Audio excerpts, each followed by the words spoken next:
السلام علیکم. آج کی اس ویڈیو میں ہم ایکسرسائز نمبر 55 کو دیکھیں گے، اور اس میں کوئی بھی مسٹیک ہو تو پلیز کمنٹ سیکشن میں مجھے بھی بتا دیں تاکہ میں بھی اس کو صحیح کر سکوں. سو اسٹارٹ کرتے ہیں ایکسرسائز نمبر 55. پہلے میں اردو میں سارا ریڈ آؤٹ کر دیتی ہوں، دین پھر اس کی ٹرانسلیشن کر دوں گی. سو اسٹارٹ کرتے ہیں. دو قومی نظریے کے بارے میں عموماً یہ کہا جاتا ہے کہ یہ نظریہ علیحدگی اور تقسیم کا نظریہ ہے. 1947 کے ارد گرد جتنے افسانے لکھے گئے ہیں انہوں نے اس خیال کو ہوا دی ہے اور بٹوارے کا نام اس نظریے کے ساتھ منسلک ہو گیا ہے.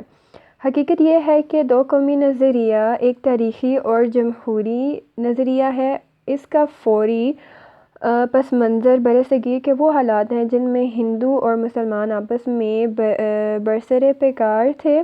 قومی تشخیص اکثریت کے تسلط اور غلبے کو قبول کرنے کی مدافعت اور جغرافیائی وطن کا قیام، یہ دو قومی نظریے کی وہ تاریخی بنیادیں ہیں جو ہماری آزادی کی جدوجہد کو مرتب کرتی ہیں. تو اس کی ٹرانسلیشن دیکھ لیتے ہیں. It is generally said about the two-nation theory that this is the theory of separation and division. All the stories which have been written around 1947 have aired this idea, and the name of partition is attached to this theory, اور theory کی جگہ ہم idea بھی لکھ سکتے ہیں.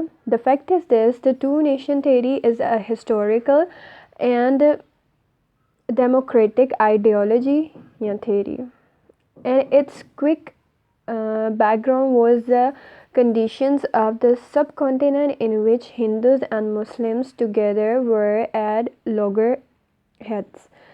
National identity and domination by majority and resistance of not accepting the domination and establishment of geographical or physical state. These are the historical foundations of the two-nation theory that shapes our struggle for independence.